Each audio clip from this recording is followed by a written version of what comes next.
What is up, and welcome to the Underground. It is Ned, joined by Ed Hartwell of Barry Tomorrow. Ed, how are you, man? I'm very well, thank you very much. How are you? I'm very excited to be talking to you and very excited for your upcoming Australia tour. But man, you're a bit of a new piece on the scene of Barry Tomorrow. Can you tell us about joining the band and how that went about? Well, I toured with Barry Tomorrow in an old band called Heart in Hand, and I'd known of the guys for a long time because Southampton is not far from where I live, which is where the most of the band's based. So yeah, we did a tour together in like 2013, I think, and I just stayed in touch with Dawson mainly, the other guitarist, um, and just like loosely on Instagram, we would occasionally message each other and stuff like that. But I hadn't seen him for a very long time. And out of the blue, just in the middle of like summer 2021, I think it was, he just sent me a message out of the blue, just saying, "Do you want to? We like our other guitarist is going to be leaving the band. Are you able to fill in for a couple of shows?" That's originally what it was. So I hadn't played a show in a very long time, so I was apprehensive at first for sure. Um, but I was like, "Oh, there's no way I can't do that. That would be so much fun to Yeah. dust off the cobwebs and play a couple of shows or whatever." And that's literally all I thought it would be, just playing those shows. They're pretty big shows as well. It was Slam Dunk was the ones that we ended up doing Yeah. for the first shows, which was like, several thousand people. I don't know how many, like 5,000 people, 7,000 people, something like that. Um, yeah, and after as soon as we did Slam Dunk, the guys had sort of decided that they wanted to keep the band going. And they said to me and Tom, the other guy who filled in on the clean vocals, they just said, um, "Do you guys want to do it full time? Like, would you want to go forward with the band? We want you to do all the shows for the foreseeable future and see how it goes," sort of thing. And I was just like, "Yeah, fuck yeah!" And just the rest is history, basically. So Yeah, yeah. jumped on board. Are you like the knight in shining armor for the guys? Because I was reading that there was even words that the band may not have even continued. Hmm. Yeah, I mean, I do think that was a very real possibility. I think originally their plans were um, to do the slam dunk shows as the last shows. I think that's what they were going to do with their original guitarist. I think, but I don't think he wanted to do them. Hence why I kind of pushed it into this thing. I wouldn't say I'm a knight in shining armor, but um, it's very nice to be asked to be involved with it. It's very flattering. Dawson. He said that me and Tom were his first choices because it was him that made that decision and that took it to the rest of the guys, which is obviously very very flattering for me and Tom. And yeah, it's just been good vibes. I think the guys have just been enjoying more than anything just a nicer work environment. I think Yeah. things got a bit toxic before, I think, and just people not getting on and things like that. And I think that's one of the things I think they appreciate the most is just having that refreshment there. And obviously me and Tom are just like super happy to be along for the ride, so can't complain. Yeah, that is amazing right there. So what do you think you'd be doing if you didn't jump on board with Barry tomorrow? Probably just still doing an office job. That's what I was doing when I've not been doing that for since September now.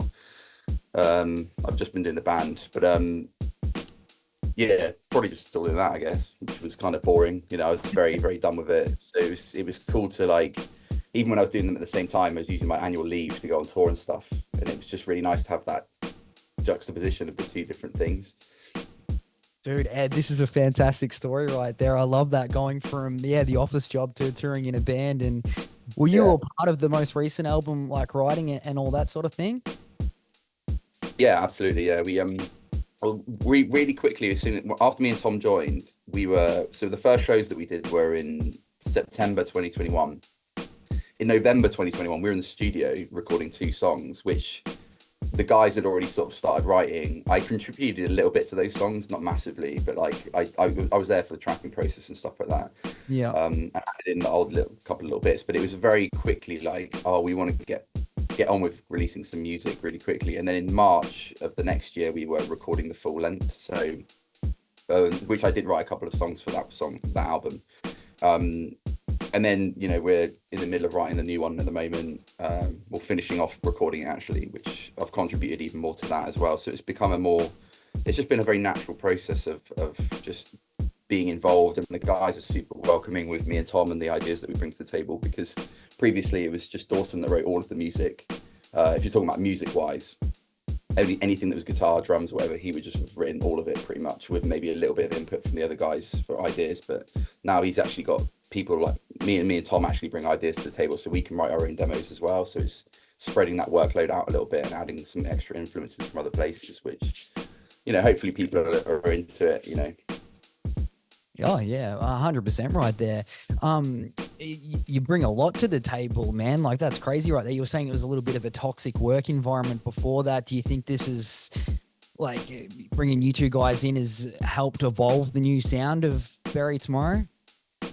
Yeah, I'd hope so. I think it's always naturally gonna, because we've all got like different favorite bands, you know. Like Dawson is definitely the metalcore guy, you know. Yeah. Like grew up with. And no, we all grew up on metalcore, but he's like really the metalcore guy. Whereas like I like stuff like Deftones and Nine Inch Nails, which is a bit more like, I don't know, dark and yeah, a bit more like gloomy, I guess. And Tom likes a lot of like sort of punk rock stuff. So I just feel like there's a cool thing, and obviously the other guys in the band have their influences as well when they're throwing their 2 cents in. So yeah, it's yeah, I think it just adds that extra layer, I guess, of influence into the music, whether you're doing that consciously or subconsciously. Yeah, 100%. And I was reading too, like there's a lot of 90s influences in there. Is that from you, Ed? Like, because I hear you saying Deftones, love that right there. Korn, Bjork, even Sepultura. Like, yeah, it's just not what I expected when you're thinking metalcore. Yeah, I think that goes for everyone. I think because we're all, you know, we're all in our 30s now, in our sort of early 30s to mid 30s. We sort of grew up in that 90s era, so I think everyone has some sort of influence from the 90s, and especially like when new metal started, like when Korn started coming out in the 90s, and when Deftones were like putting out like Around the Fur and stuff like that. It's, yeah, there's definitely influences coming from there. But yeah, even stuff that's not even metal, you know, like grungy stuff, you know, as well. You know, very much cut from the same cloth there, Ed. Deftones, one of the greatest bands of all time. I love hearing that got that influence there, man. So you're a 90s kid. What sort of stuff did you grow up on, cartoon-wise and that sort of thing? Like, tell us about yourself. Yeah, like Cartoon Network, definitely grew up on that. Yeah, like Nickelodeon, stuff like Keenan and Kel. Yes. Was like one of my favorites. I love Keenan and Kel. Yeah, definitely very much a 90s kid. It was very formative years for me growing up then. And yeah, I think first band I ever got into was The Offspring, who Pretty Fly for a White Guy, when they put that song out. I always say it's like a perfect like gateway song to like everything. This is the first time I sort of heard a band that used like guitar and like, even though that song is very poppy, it's like I listened to the album and the rest of the album's sick as fuck, and then I realized that they have all these older, you know, songs and older albums which were even better. So it was a perfect gateway album for me, that, and that's kind of what moved me on to other things. I started listening to like heavier stuff like new metal, and then when you get like Kerrang TV and Scuzz TV and you see all that stuff there, and yeah, it's just like this addiction I've had ever since then, basically. Yeah, man, I love it. I'm exactly the same. I remember that era of music. It was just something different, and great to see that you guys are using that as an influence. And I can hear it there, man. You are, of course, a metalcore band, though. What do you think of the state of metalcore in 2024, Ed? I think it's good, man. I think it's really healthy. There's a lot of cool bands like coming out and doing stuff, and you know, bands that are getting, like I've said this before, like bands that are getting really big, who are still have their heavy moments, you know, like Sleep Token is still a very heavy band when they want to be. Same with like bands like Spirit Box, Bad Omens, Bring Me the Horizon. They do all have these heavy moments, but they're taking it to this level where they're really, really big bands, you know. And then you've got like smaller stuff, you know, like a band that we're obviously gunning for is Make Them Suffer, who we've become really good friends with this year. Doing a lot of touring with them, you know. We just did a load of shows over the summer with them. We're doing August and September. We're doing obviously your end in Australia, and then they're coming back over here and doing our tour at the end of the year. So it's kind of like this mutual agreement of like worldwide touring with them, which is really cool. But yeah, they're super excited about their album, which is coming out soon, I hear. Yeah, man. And I don't think I can give away that when it is, but yeah. No, that's cool. And you're like so popular over here. You're only here last year and sold out shows, yeah? We did, yeah. It was cool, yeah, really cool. Like, didn't expect any of the venues to upgrade, let alone sell out after we upgraded them, which is very, very cool. You know, it's just amazing to be over that side of the world. More especially for me as well, because I really don't like flying. Like it's gotten worse as I've gotten older as well. I get quite anxious on a plane. Like, not so much that the plane's going to crash and I'm going to die, but like it's just the claustrophobia of being, especially if you're trapped in a plane for 14 hours, and then over the course of a day you're traveling for 24 hours over to Australia. So I was super, super nervous about it. Last year was the first time I'd ever been that far away from home. But it was completely worth it. It was such a cool place to be. Like, I enjoyed every second that we were there. It was fucking cool. So. Oh, that's amazing. So what was the best memory from being here then, Ed? I loved Perth. Perth was really nice. Oh, get out and Perth, I hear that not a lot of people go there because obviously it's right on the west side, isn't it? But we started off in Perth. We were very jet lagged, but like it hadn't really hit us yet. I don't think that properly hit us, the jet lag.